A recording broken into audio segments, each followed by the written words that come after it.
We now end our series called Just in Time, and as you all know, yung review lang natin, no? We've been talking about two kinds of view when it comes to Scripture, which is the micro view and the macro view. Ibig sabihin, meron tayong, ang Bible, pag tinignan natin, hindi lang pwedeng micro view na parang isang kwento lang, tapos andun na lahat. Hindi, ang Bible is macro. Iba, no? From Genesis to Revelation, it tells you stories that culminates in the ultimate story of all, which is Christ coming to save the world from their sin. So lahat po ng kwento from Adam down to Joseph, to Noah, to Samson and Delilah, everything there from the prophecies made in the Old Testament culminates to the big story of Scripture that tells that there's a hero who will save the world from their sin. And we've been looking at the different characters of Christmas and how it was prophesied ng Old Testament tapos na-fulfill sa New Testament. And let me just share to you another prophecy that was made. And this prophecy, when it was made by Micah, medyo spooky yung prophecy kasi napaka-specific ng prophecy almost 1,000 years before Jesus came. And the prophecy was made in Micah chapter 5, verse 2. Where it says, "But you, O Bethlehem, Ephrathah, though you are small among the clans of Judah, out of you will come for me one who will be ruler over Israel, whose origins are from old, from ancient times." Micah made a prophecy na sa isang lugar daw called Bethlehem, the ruler will come. Ganon ka-specific na may lugar, may place, may address na binigay almost 1,000 years before Jesus came, and it actually came to pass. Di ba freaky yun? Na alam na kung saan yung lugar, dito raw lalabas yung hari. And so when Micah said that, people were in anticipation of the Savior who would come from Bethlehem. Now, I want to tell you also, aside from the macro and micro view of Scripture, there are actually two threads that weave together the whole Bible. If you would see sa Bible, meron tayong tinatawag na mga promises and the fulfillment. There's always promises made and prophecies made in the Bible, and there are what you call the fulfillment of the promise that was made. So in the Old Testament, sobrang daming promise na darating tong hari who will save the world from their sin. And in the New Testament, we see the fulfillment of the promise. And it's such a wonder because even sa life natin, no, pag nagbabasa tayo ng Bible, again, on a micro level, we would see that there are certain promises that applies to us in Scripture, and when the promise is made, we hold on to that promise until it is fulfilled. Kaya nga yung faith natin nabibuild, dahil pag binabasa natin yung Scripture, nakikita natin, ang daming pangako ni Lord para sa atin as people of God. Now, on a macro level, it's the same way. Even as a nation and as mankind, there are promises made to us in Scripture na pwede nating panghawakan even in times of trouble, in times na grabe yung pinagdaanan natin this year, no? As a nation. From Maring to Pidaf to Dasmariñas Village. Di ba? Ang dami, no? To Yolanda. Ang dami nating pinagdadaanan. And all of that, if you look at it just in one, pag tayo naka-micro lang tayo, Yolanda lang yung nakikita mo, it would be despair. There would be no hope.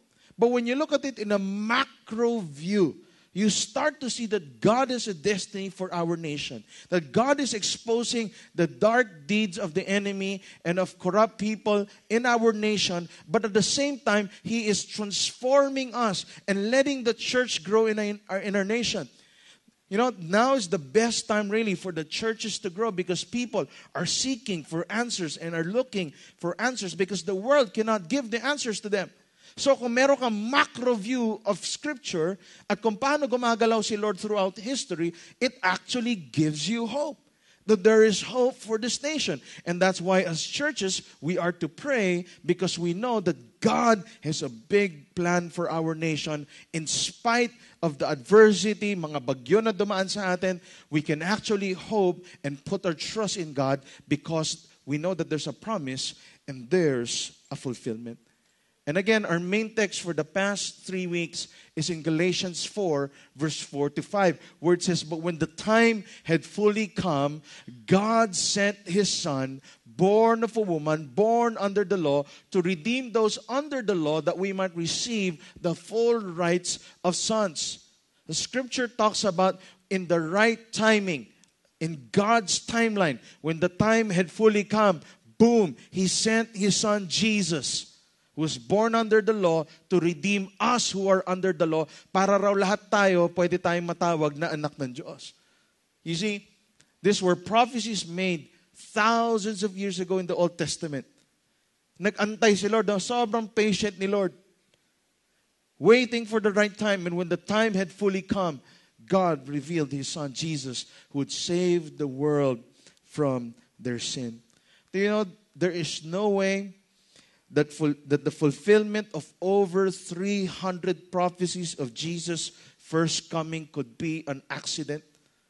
If you look at Scripture, there are 300 plus promises that there would be a coming Savior who would save the world from their sin. And I've told you some of those promises and prophecies made.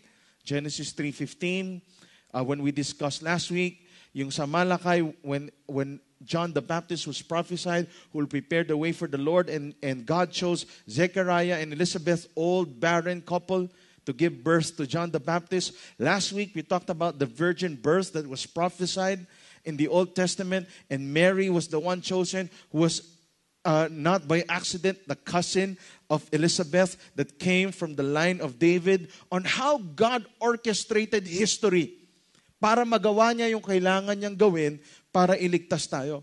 Ganon si Lord, no? Grabe yung sovereignty ni Lord na kaya niyang ihawakan ang history. Right? And everything that happens is not an accident. He allows things to happen. And things that we don't understand and things that we don't see, He is in control. Now, if we look at it only in a micro view, medyo siguro, nagtatambo ka na kay Lord, bakit ganito, ang hirap. Pero pag nakita mo ngayon yung overall plan ni Lord, makikita mo, grabe, ang ganda ng plano ni Lord. Isang langgam lang pala ako doon sa history ni Lord. And God is going to use us individually, as a church, corporately, as a nation, right, to go and fulfill the plans that He has for the world. Right? So, pag makita natin, may expectation, may anticipation that a Savior is coming. That there's a deliverer, a redeemer, a hero who will be among us, born of a virgin birth. Okay? Of a town, of a small town, and He will be born in Bethlehem. And everybody was anticipating and awaiting this miraculous visitation from God. Now, let me now bring you to the end of the book of the Bible sa Revelations 12. Hindi ko na nilagay sa PowerPoint. Sa Revelations 12, sabi doon, Satan plotted to kill Jesus. There's a battle wherein Satan wanted Jesus dead. Because Satan's plan was actually very brilliant and excellent.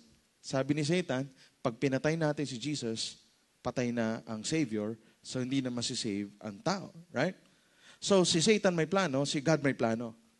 Okay? So parehas sila, nagplaplano sila. So akala ni Satan, kaya nung namatay si Jesus sa cross, tuwan-tuwa si Satan, patay na! Gumaganon sila. Di ba? Yung mga minions niya, di ba? Gumagano sila. Umiikot-ikot sila, tuwan-tuwa sila. Because they thought that was the end. We're now able to kill the Son of God.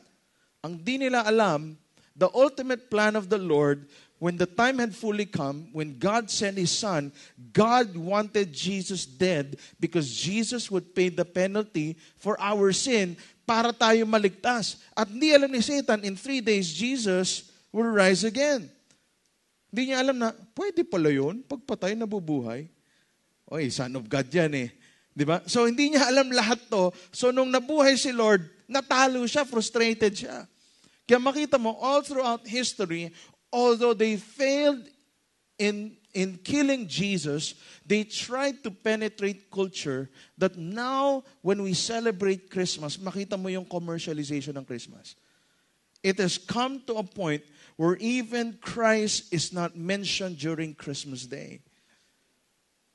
Grabe yung shift ng kultura natin, no? Sobrang subtle hanggang ngayon Sa sobrang subtle niya, hindi na natin lubos maisip na wala na nga talaga, no? Even our kids wouldn't know the songs Away in the Manger, Oh Come All Ye Faithful. What they sing are songs that don't actually involve Christ, that are actually so on Christmas, though it has a Christmas jingle into it and a Christmas melody into it, pero nawawala yung essence ng Christmas. And Satan has been years trying to kill Christmas because he hates the story of Christmas. It recounts how he was defeated because of Christ's wisdom and Christ's plan to save the world. So, I want us to look now at the Christmas story. Okay, tapos na tayo kay Zechariah, Elizabeth. Tapos na tayo sa background, si Mary, si Joseph. Jesus now is here on earth. And in Matthew chapter 2, verse 1, and we'll look at chapter 2, verse 1 to 15 this afternoon. It says, after Jesus was born in Bethlehem in Judea, during the time of King Herod, Magi from the east, or the wise men, came to Jerusalem and asked, where is the one who has been born King of the Jews? We saw his star in the east and have come to worship him. Right? So the Magi came all the way from the east to worship this Jesus.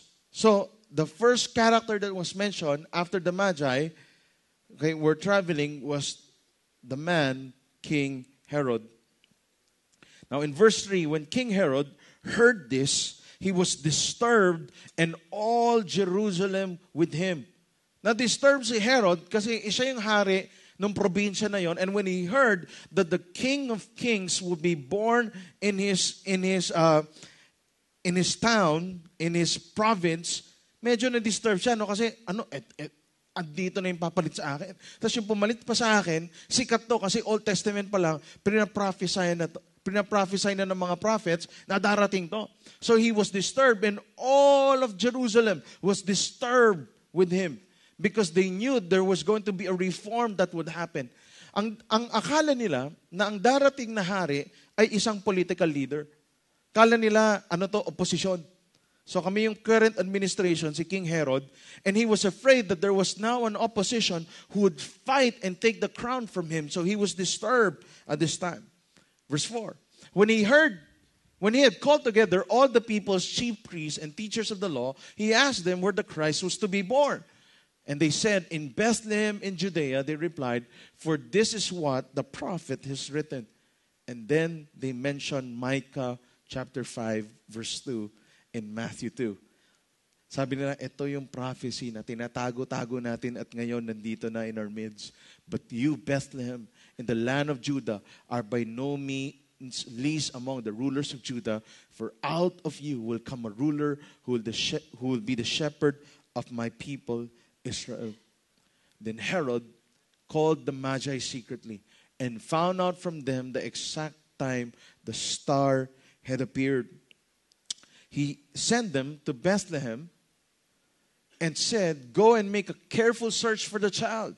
As soon as you find him, report to me so that I may go and worship him. But alam naman natin na si Herod did not want to worship Jesus. Herod wanted Jesus dead because at the time, feeling niya, ito yung magiging kalaban ko, itong baby na to, pagtanda niyan, kukunin niya yung pwesto ko, why not kill him now when he's still a baby? Now, let me introduce to you Herod para ma-appreciate natin yung Christmas story, and I'll try to relate it on how we live our life today. Si Herod, this is Herod, may CCTV dati, no? So, ganito itsura niya, okay? Sa pelikula to, no? Okay. He's not really a high-ranking government official. He is a provincial king. Okay? Sa Tagalog, hari ng Promdi. Okay, parang ganon, okay? And he would have been called King of the Jews. Yan yung posisyon niya dati. Yan yung tagline niya sa mga poster niya. Herod, King of the Jews. A title that was later mockingly given to Jesus Christ. Now, si Herod came from the line of Esau. Okay? Explain ko Balik tayo sa Genesis ulit. Pag makita nyo paano gumagalaw si Lord sa history, no? May dalawang magkapatid, si Jacob at saka si Esau. Si Jacob yung maputi na walang ano ba tawag dito? Hindi mabalbon, okay? Yung isa sobrang mabalbon. Okay? Si Esau 'yon. Si Jacob at saka si Esau nagpakasal ng isang Edomite girl. So lahat ng linya nila, si Jacob pinalitan yung pangalan niya nung New Old Testament ginawang Israel. So, lahat ng linya ng Israel galing sa linya ni Jacob. Okay? Si Herod galing sa linya ni Esau, mga Edomites. Kaya makita mo, mabalbon siya, no? Okay, joke lang. Okay. Now, since the beginning, naglalaban na yan, si Jacob at saka si Esau, and all of their family lines actually had a very great fight. Grabe yung tension ng Israelites at saka ng Edomites. Edomites have been trying to kill the Israelites ever since Genesis. Magkagalit yung dalawa. And so it was like the culmination when Jesus was born that an Edomite, the king of the Edomites, Herod, wanted to kill the king of Israel, Jesus. Wow, ang galing, no? How it's still throughout from the old down to the new, it actually is still alive and well yung competition, no, at saka yung tension na meron sa pamilya. Now, Herod is a family name. Okay? It's a lineage from the Edomites. So, nung nalaman ni Herod na meron ngang king ng Israel, gusto niya rin patayin ito. So, medyo mainit ang mga dugo niya sa mga Israelites. Now, this conflict is very severe. When Herod was the king at the time, it was not a great time for God's people. It is a time actually of great success for the Roman Empire that rules over God's people during those times. But Herod is not a godly man. He works for the Roman government. He was actually a puppet king. Kung anong gusto ng Romans, ginagawa niya lang. At the end of the day, ang bottom line lang naman na gusto ng mga Romans, basta bigyan kami ng pera ni Herod and you're doing your job. Kaya si Herod, ang daming ginawa para magkaroon ng maraming pera yung probinsya niya at maging good chat siya sa Roman government. So that's all they care about. It's the money, it's the economy, and nothing else. Herod, walang pakialam si Herod kung sinong gusto mong sambahin. At the end of the day, basta magbayad ka. Pag di ka nagbayad at gusto mo yung pwesto ko, papatayin kita. Medyo ganun si Herod. Herod is brilliant. So brilliant. Beautiful mind. At the same time, he's very evil. He's the worst kind of evil. Now, kano siya ka-brilliant, no? He's one of the most legendary architects of civilization in the history of the world. Sino sa inyo dito nakapunta na kayo ng Jerusalem? Meron na ba? 1, 2, 3, 4. Okay, hindi makarelate yung iba. Sino sa inyo nag-trip to Jerusalem? Okay. Ako, naka-trip to Jerusalem na ako. Bata pa ako. Alright. Kung nag-trip ka to Jerusalem, pag-pray nyo, no? Prayer ko to, no, that bago ako tumanda, sobrang tanda, makapunta na akong Jerusalem. Right? Sino sa inyo dito interested kayo pag magkaroon tayo ng Bible tour, yung Victory Green Hills to Jerusalem? Ayan. Taas ang kamay. Ayan. Okay. Alam niyo magkano, no? Okay. Hindi, sinasabi ko para mag-ipon na kayo. Okay. Meron tayong 1 year mag-ipon. Let's pray by 2015, magkaroon tayo ng Bible tour from Victory Green Hills. Okay. You need, teka lang, pakinggan nyo muna, no? Kailangan nyo, economy class, around $3,000 for the tour. Okay? So, $3,000, medyo ano yun fasting style yun. Hindi, lang. Economy class yun. So, around $3,000 to $4,000 if you want to be part of that. So, mag-ipon-ipon na kayo, mga 13th month pay nyo, bonus nyo, magtabi kayo ng konti doon, and start setting aside that, and start praying, Lord, na kami, one day, makapunta kami in Jerusalem, yung binabasa natin sa New Testament, actually ma-experience natin, and to be able to go there. No? So, if you go to Jerusalem today, ang daming structure na si Herod ang nagpagawa. Na hanggang ngayon, nandyan pa rin. In fact, history said that si Herod gumawa ng harbor kung saan walang harbor. Galing, no? Gumawa siya ng harbor na walang harbor. Tapos isa rin yung nagpauso ng quick dry cement.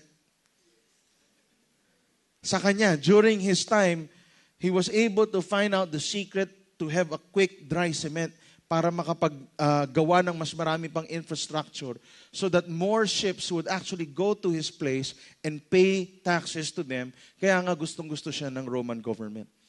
Now, you look at this, no, and you look at Herod, brilliant guy. One of the most famous architects in the history of the world. And just want to say something to the parents again. You know, it is crucial for us as parents, not just to raise our kids to be brilliant. I know most of us were tempted with the marketing of the world that our kids need to be brilliant by the age of like this, by the age of 4, dapat nagbabasa na yan, by the age of 5, may nobela nang nasulat, the age of 6, you know, and all of us, we've been exposed, di ba? Bata pa lang, dapat meron ng Mozart dito sa tiyan mo, di ba? Para naririnig niya yung music and everything. And all of these things, I'm not saying it's bad, all right, but what I'm saying is, I hope you don't miss the point when it comes to raising your kids. You know, you can have brilliant kids, and we've seen brilliant people today who rule our land, who may be your boss in the office. Brilliant people who, in a way, mess up their lives, not because of their brilliance, but because of their lack of character. Because of their lack of faith. Walang faith. Walang moral values. Walang pinangawakan. Ang galing. Sa sobrang galing, kaya mag-manipulate. Sa sobrang galing, feeling niya, sentro yung mundo sa kanya. You know, we live today in a culture of entitlement. Grabe. Lalo na yung generation natin ngayon, it's a culture, it's a generation who thinks they're entitled to everything. Like the world revolves around them, the law does not apply to them. You know, it happens, right? And it happens in a Christian setting. It happens also with families who are not Christians. Why? That's the culture where we live in. Masyadong mahal ang sarili. Masyadong feeling niya, nagre-revolve nga sa kanya lahat. Kaya ako sinasabi, wag lang kayo mag-micro pag nagbabasa kayo ng Bible na feeling nyo lahat ng verses para sa inyo. Kasi yung Bible, hindi sinulat yan para sa inyo. Yeah? Hindi naman yan yung habang nagsusulat yung writer ng Bible, maisip nga si Dennis, sulat ko nga tong verse na to para sa kanya. Hindi. It was written for someone else. Now, the principles would apply to us, but it doesn't mean the verse applies to you and just for you. The world does not revolve around you. That's why you need to have a macro view of Scripture. Kaya nga ang Christmas dapat ganun din. Dapat alam mo kung anong ginagawa ni Lord. Kaya na-appreciate ko tong research nung nagsa-sermon prep ako. Kasi nakita ko na yung Christmas talaga, it's not about me. It's not. When they made prophecies in Micah, in Malachi, they weren't thinking about me. It wasn't about me. It's about Jesus. It's about this Savior. It's about this hero. It centers around Him and not me. And so I appreciate Christmas more, and I have less expectations of Christmas when it comes to me. Because Christmas is not about me. It's not even my birthday. October ang birthday ko, hindi December. So whether may regalo or wala, it doesn't actually matter. Why? It's not about me. Right? Kaya huwag kayong magtatampo. Kanya, hindi kayo nakatanggap ng regalo, late ng regalo sa inyo. Okay lang. Bakit? Hindi naman naman birthday. It's not your day. It's God's day. It's Jesus' day. And I do hope we have the right mindset when it comes to Christmas, when it comes to our parenting, that we raise our kids with the gift of faith. That one day, when they grow up, they would hear from the Lord just like Mary. Gusto mo, ganun yung environment sa bahay. Dapat as parents, nakikita ng mga anak natin, nagbabasa tayo ng Bible. Nagpre-pray tayo. Hindi natin sinisigawan yung misis natin. Bakit? It's the environment you want. It's the culture that you want. You want your kids to see what godliness is really all about and what Christ-likeness is all about. Or else, they could end up like Herod, feeling entitled. Yeah. Kaya nga huwag niyong train na anak niyo na lahat ng gusto ng anak niyo, bibigay niyo. Nasa toy store, umiiyak, gusto yung laruan.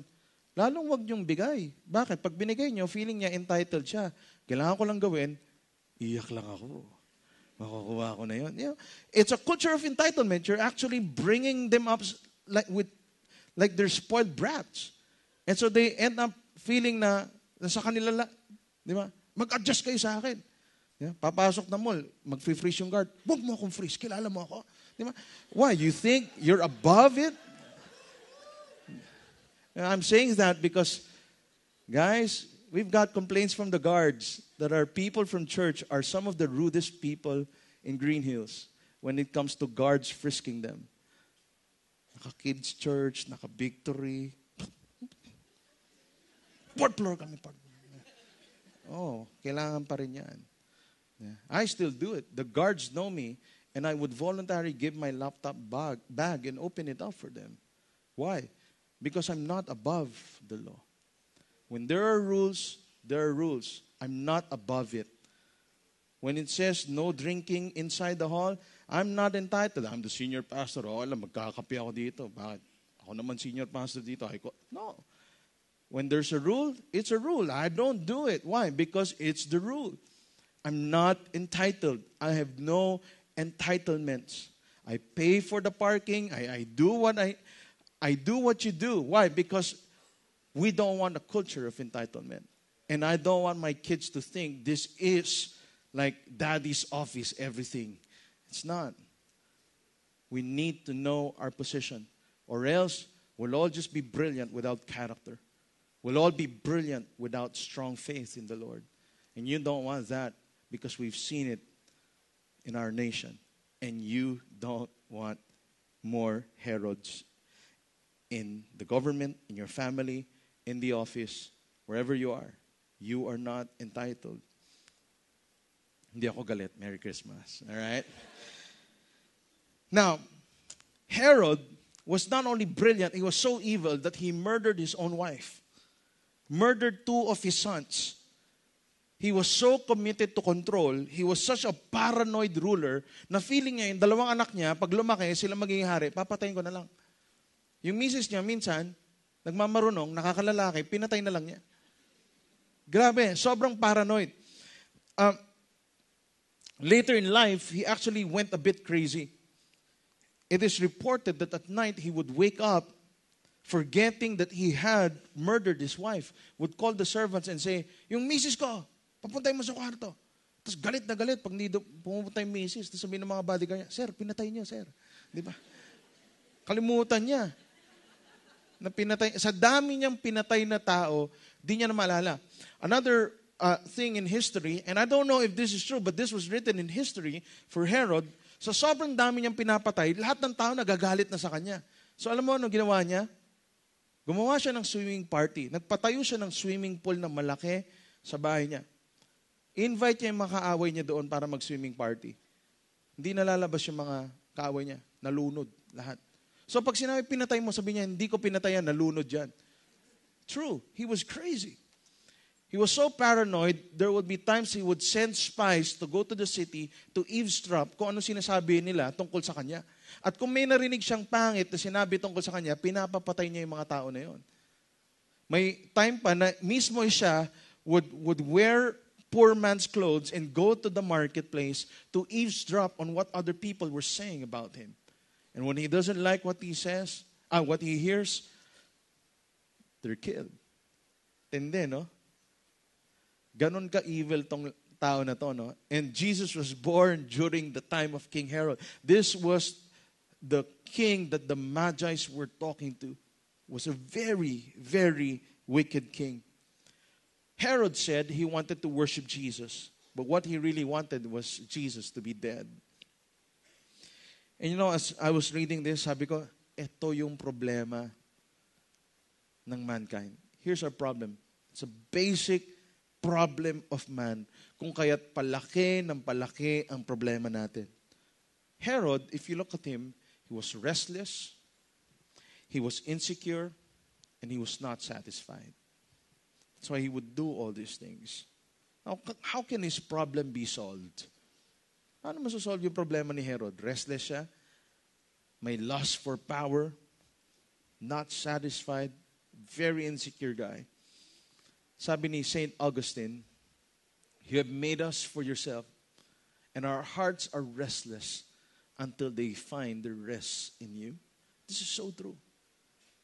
The reason a lot of people are restless today is because they're looking to someone or something to give them rest. It won't give you rest. You'll be restless until you find your rest in Jesus. Ang dami nating problema, di ba? Beyond us. God allows those things. Why? Because He wants us to look to Him for rest. Herod knew the solution. The prophetic word that this was the king who would rule the nation. He knew it was Jesus. The only answer was Jesus. But what was his reaction? Number one, he was disturbed. Ayaw niya. Ayaw niya makinig. Pangalawa, gusto niyang patayin. Yan na nga yung solusyon mo. Huwag mong papatayin yung solusyon mo. Hindi, hanap pa tayong iba. Papatayin ko yan. Kaya ko to. Gagawa ako ng paraan. That's why he was restless. To the day he died. He died a horrible death, by the way. Because he wasn't looking to the solution. He was trying to find his own solution. Sabi ni Blaise Pascal, no? Favorite ko to, no? Kasi tumulong to sa math. Right? Sabi niya, what is it then which man in vain tries to fill from all his surroundings? Seeking from things absent the help he does not obtain in the things present. But these are all inadequate because the infinite abyss can only be filled by an infinite and immutable object. That is to say, only by God Himself. Nagets nyo? Pag di nyo nagets, mahina rin kayo sa math. Okay. Basically, sinasabi ni Pascal, no, na maraming bagay na feeling natin na makakatulong sa atin, hinahanap natin sa natural way. In natural things, in people, in money, and all these things. And he said, you can't. Why? Because the need of mankind is supernatural. It takes an immutable object, an immutable person, a powerful person, and it's only Christ. He's the solution, nobody else. You think the solution is a relationship with another person? It's not. Why? I know I'm married to a sinner. She's married to a sinner also. I am not the solution. All of us, we have problems. You don't look to relationship to fill you up. You need something supernatural. Feeling mo pera yan? Cannot fill you up. The natural things of the world cannot fill up our restlessness. It takes something supernatural. Herod's problem can only be solved by Jesus, and he wanted the solution dead. He was trying to fill himself with everything the world offers, and he was blinded by the fact that only Jesus can satisfy. And Jesus was actually in his midst. Andiyan na si Jesus, nasa Bethlehem. Nung tinanong niya, nasaan yung bata na yan? Nasa Bethlehem, Prinafisa yun. Pwede naman niyang puntahan. Alam niya, yun na yung solusyon. But he wanted him dead. The Magi, on the other hand, knew who to worship. After, in verse 9, they have heard the king. The Magi went on their way, and the star they had seen in the east went ahead of them until it stopped over a place where the child was. When they saw the star, they were overjoyed. On coming to the house, they saw the child with his mother Mary, and they bowed down and worshiped him. Then they opened their treasures and presented him with gifts of gold, of incense, and myrrh. And having been warned in a dream not to go back to Herod, they returned to their country by another route. The Magi knew who to worship, and God guided them. God guided the Magi not to go back. Imagine mo to, no? Yung Magi would defy Herod. Pag tayo yan, ang hirap na choice yan. Ha? Yung biglang may in a dream, sinabi sa'yo, huwag kang babalik kay Herod. Kung bumalik ka, mamamatay itong Jesus na to. Papatayin nila itong Jesus na to. So now they had a choice. Go back to Herod and have our lives saved or escape Herod. They defied the orders of Herod. Why? They were saying, no, it's God who will guide us. Even in the midst of trouble and death, we're not fearful. we're trusting in the Lord, God will protect. God will guide, even in the midst of problems. In times of trouble, may temptation na bumalik tayo kay Herod. Kasi, pag inisip mo, no, mas practical at mas safe kay Herod. Tama ba? In the eyes of the world, bumalik ka kay Herod. Kung di ka bumalik sa hari, patay ka. Di ba? Bilang na araw mo. You'll defy that. Bilang ang araw mo. Imagine that. Ilang times sa buhay natin na alam natin may sinabi si Lord at alam natin mahirap dahil hindi siya practical, hindi siya ligtas. Kay Lord kasi adventure eh. Totoo lang ha. Pag sinabi mo, Lord, I want to follow you, I want to be a follower of Christ, I want to be a disciple, you're actually in an adventure with God. An adventure means you don't know where God will lead you. Kaya nga di ba kinanta nila, where you lead me, I will follow. Where you send me, I will go. Sister Act. Okay. Kala mo ang ano eh, no? But really, Lord, it's an adventure. We don't know where God will lead us. Ibig sabihin, lagi tayo tinatanggal ni Lord sa comfort natin eh. Yung Magi, sinabi, no? Huwag kayong bumalik. It could mean their death. But they obeyed. They were trusting God. As Christians, you can never settle. Me and my wife, we don't know what will happen. Patawag kami next year, pumuntang Timbuktu, Africa. We don't know. I can't say, no, I'm here for life. This is for life. No, it's not. We don't know. When you say yes to God and God calls you, it will always be an adventure. You don't know where it will lead you. God tells you to accept a job offer. You don't know where that will lead you. God tells you to quit a certain job because He's opening doors for you. You don't know where that will lead you. It's always an adventure, but God will guide you. See, Herod naman, on the other hand, was guided by his need for power. Ang desisyon niya palagi was based on, I want more power, I'm paranoid, I'm insecure, and so I will make decisions based on those emotions. Kaya nagkaleche-leche buhay niya. Kaya ang gulo ng buhay niya. Kaya walang nagmamahal kay Herod. Lahat takot kay Herod. Why? Because his decisions were always based on his need for some kind of control and power. You ask yourself, this year, ilang desisyon ang ginawa nyo based on that? It's more practical, it's more safe. So I'll go that route. I won't even inquire of God. I made this decision. Why? Because, pag dito, mas malaki yung tsansa na yumaman. At yun yung pinaka-factor mo. Niwala si God sa fact. He did not even factor God in the decision. Herod was guided by that need for more power. Kaya ano nangyari? Naging irrational siya and beyond repair. Sobrang hardened na yung heart niya. So hard. You can't even speak sense to the guy. He's so far away from God.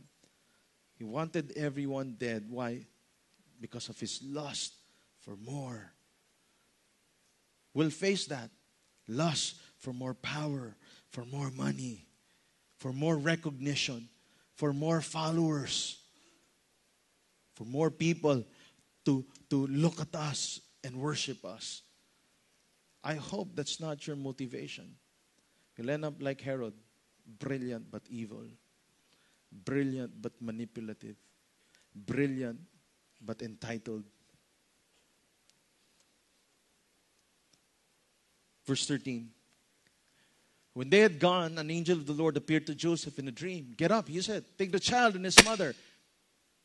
Herod, okay, and escape to Egypt. Takot no? Stay there until I tell you, for Herod is going to search for the child to kill him. So he got up, took the child and his mother during the night, and left for Egypt. So we look here, si Joseph, on the other hand, clueless. Napapatayin yung anak niya.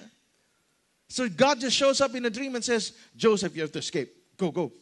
Or else Herod will kill this Jesus. God took the initiative to deliver Joseph in times of crisis.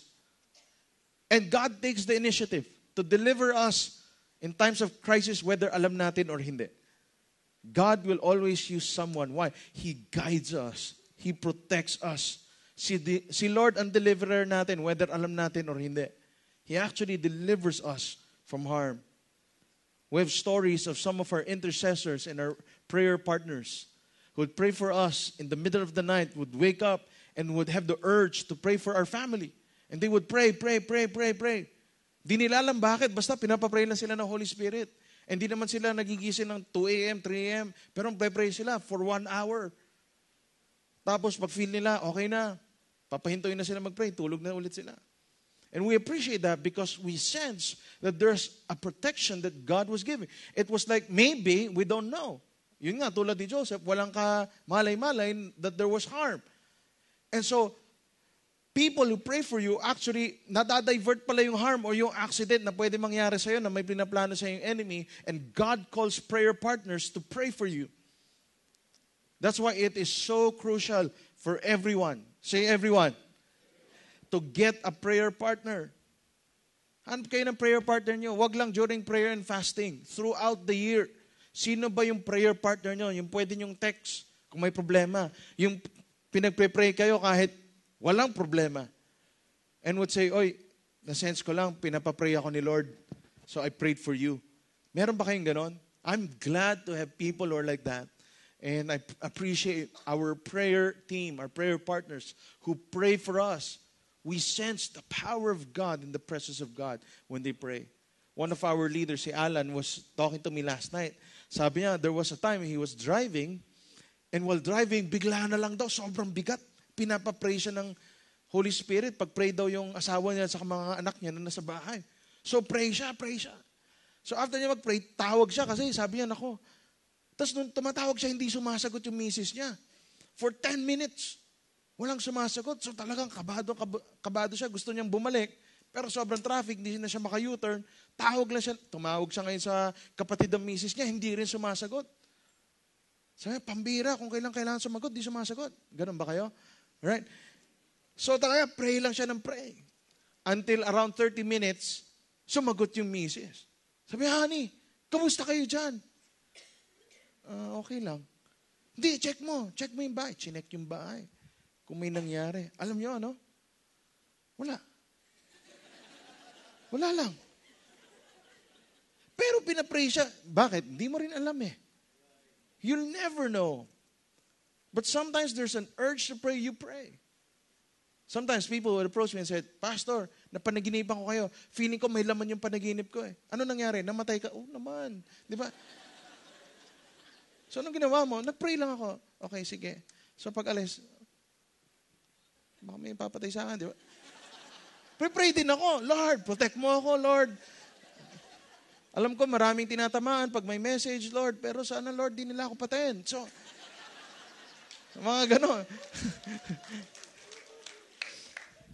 Pero wala akong pinapatama kung nagpre-preach ako, tapos nakita ko kayo, tapos nakatitig ako sa inyo. Hindi ko naman alam yung mga nangyayari sa buhay niya.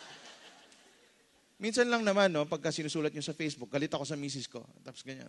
So, nalalaman ko, no? Pero pag, wala akong alam. God takes care of us, primarily because He is faithful.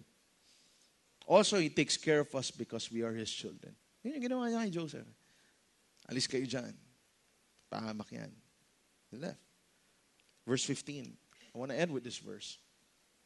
Where he stayed until the death of Herod, and so was fulfilled what the Lord has said to the prophet, out of Egypt I call my son. Out of Egypt, this was a prophecy made in Hosea. Out of Egypt, I'll call my son. At that time, they were in Egypt, and he says, I call my son. Pinaalis niya. Grabe, no? Hundreds of years of prophecy being fulfilled right before their very eyes. I want to focus on the phrase, until the death of Herod. You see, if you're facing hardship, if you're facing Herods in your life, lilipas yan. Hardships would come and go. Problems would come and go. Even kings come and go. We've seen that. We've seen people in power come and go. Diba? We've seen how Leaders are toppled because of YouTube videos. We've seen celebrities who were famous who are not famous now because they're haters. We've seen all of these things happen. It's reality. That's where we live. Since time in beginning, it's like that. Lilipas din yan. Mawawala din yan. But one thing remains. God. Problems come and go. One thing remains. God. The presence of God remains. You see, problems are temporary. On the contrary, God's will for us is to endure challenges in life. By God's grace, we can outlast them. So as we end, I want us to look back to the part of the verse that tells us about the result of Herod's persecution. Because of God's deliverance as a response to Herod's evil plan, a prophecy of Hosea, or a promise that was made in Hosea, was fulfilled. Out of Egypt I call my son. You know anong take sa akin ito nung sinabi, out of Egypt I call my son. You know, in the midst of problems, in the midst of Herodian problems in life, and adversities in life, Bible says, out of Egypt, we all have our Egypt. You know Egypt, right? Moses, Egypt. Yeah. Out of Egypt, I'll call my son. There will be a deliverer. His name will be Jesus. Not Moses. Moses was like, you know, a reflection of who Jesus will be. Will lead his people out of Egypt to the promised land. Out of Egypt, I call my son. It means in the midst of trouble, God's will prevails. And you know what God's will is? You know, the more I study the will of God, the more I feel like, malapit na ako, nahanap ko na, parang. But if you look at Scripture, in the midst of trouble or questions, God's will prevails. And what's God's will? God's will, most of the time, is not a specific, kasi minsan yung mga tanong natin, will ba ni Lord pakasalan ko yan? Will ba ni Lord tanggapin ko tong trabaho na to? Will ba ni Lord punta ako ng ibang bansa? Tama ba? Mga tanong natin, di ba? Will ba ni Lord na ganito? Will ba ni Lord na gagawin ko ba to? Will ba ni Lord na ganyan? Most of the time, the will of the Lord is not instructional. Most of the time, the will of the Lord is a person. It is the person and the work of Jesus Christ. Out of Egypt, I call my son. The Lord's will is Jesus himself. The Lord's will is for his people to look to Christ, to be Christ-like, to hold to Christ and say, I need Christ, that apart from Christ, I'm nothing. Will ba ni Lord pakasalan ko yan? Well, sa totoo lang ang sagot, hindi kung will ni Lord o hindi. Pero pag pinakasalan mo yan, mamahalin mo yan as Christ loved the church. That's the will of the Lord. Of course, with the specifications and guidelines in Scripture that's already given. You don't yoke yourself with an unbeliever.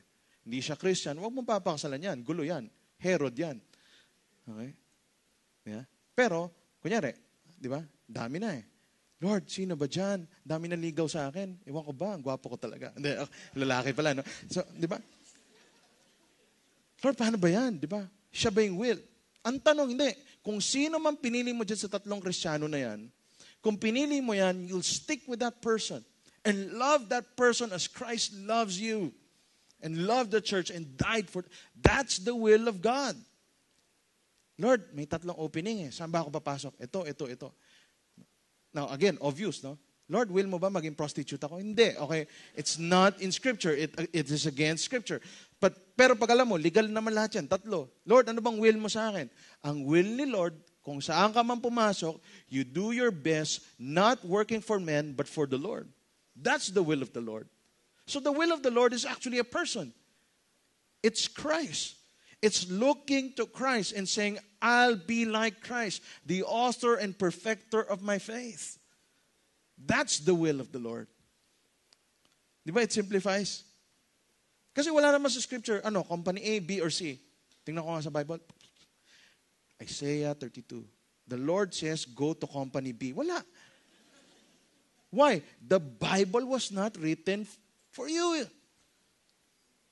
Ibig sabihin, hindi yan sinulat na ikaw yung iniisip.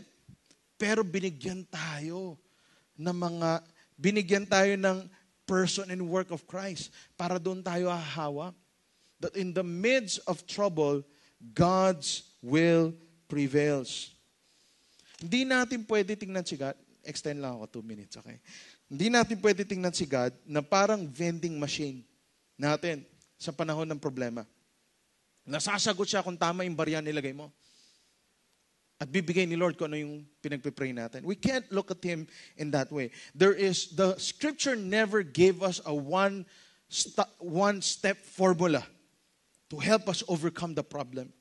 What the Scripture gives us is a promise of someone who will be there for us. Emmanuel. God with us. The story of Christmas. Jesus coming here on earth. You shall call His name Emmanuel. God with us. What He has a principle about is you. He loves you. His chief concern is to be Himself for you.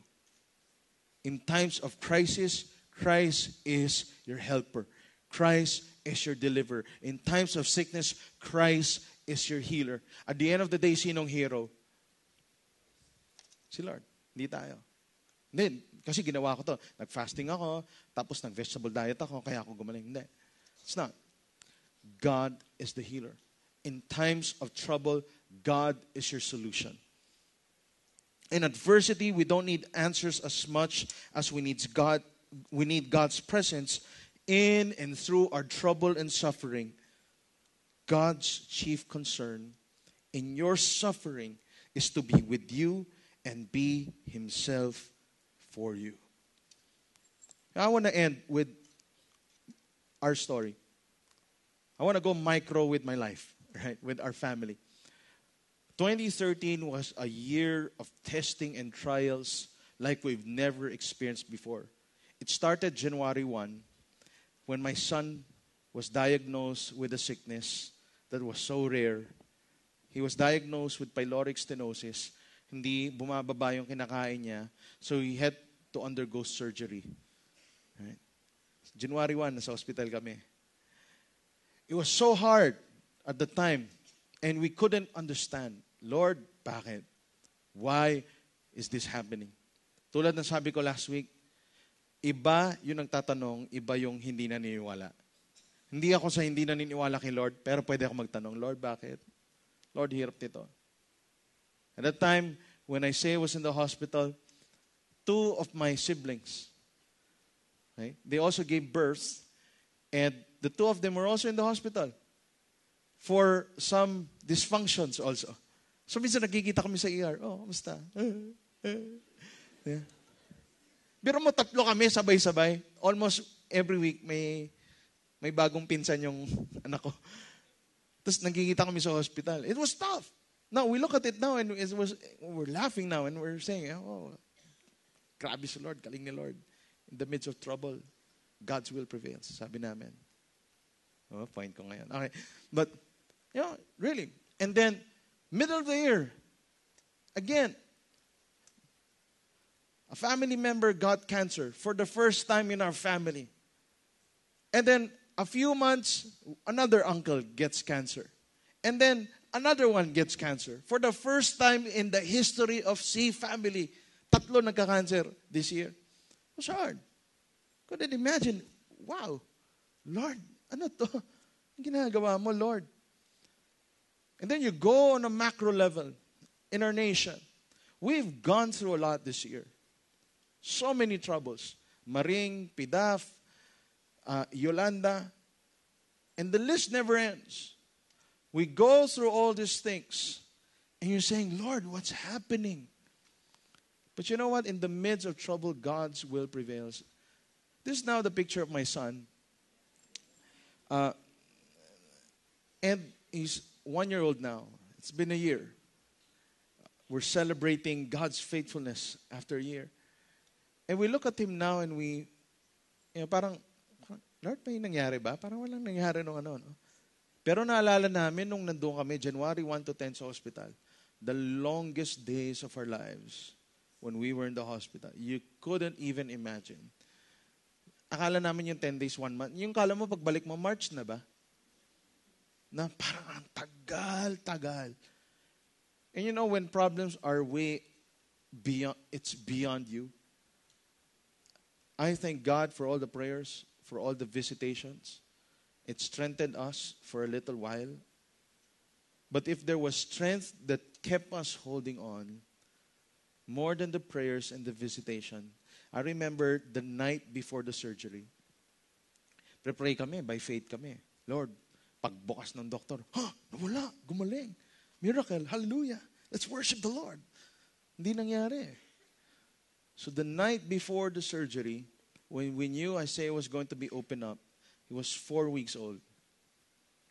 We were in the room, in denial pa kami for how many days, no? For 8 days, we were in denial. You know, we were in faith. It was like, the emotions you go through, you can't understand. So nandun na kami sa hospital room. First time na ako umiyak. So umiyak na ako, tapos nakita na miss umiyak ako. So umiyak na rin siya. Naiyakan kami. Buksan na lang natin yung TV para makalimutan natin. Pagbukas namin ng TV, hindi kami nanonood the whole time. We weren't watching. No? So when we opened the TV, Isaiah was downstairs having his checkup. You know, we were there, just the two of us in the bed. Out of all the channels in the world, lumabas Hillsong concert. Si Darlene Sheck kumakanta about finding strength in God in the midst of trouble. Parang nung nagkitingin niya, parang Lord. It was again, I'm telling you this. The very presence of God was in that room. That was, for us, it was like, eto na to, Lord. Alam namin, pro-protect mo, anak namin. Kasi, bubuksan mo ba yung TV after 8 days, 9 days in the hospital, and what you hear is that.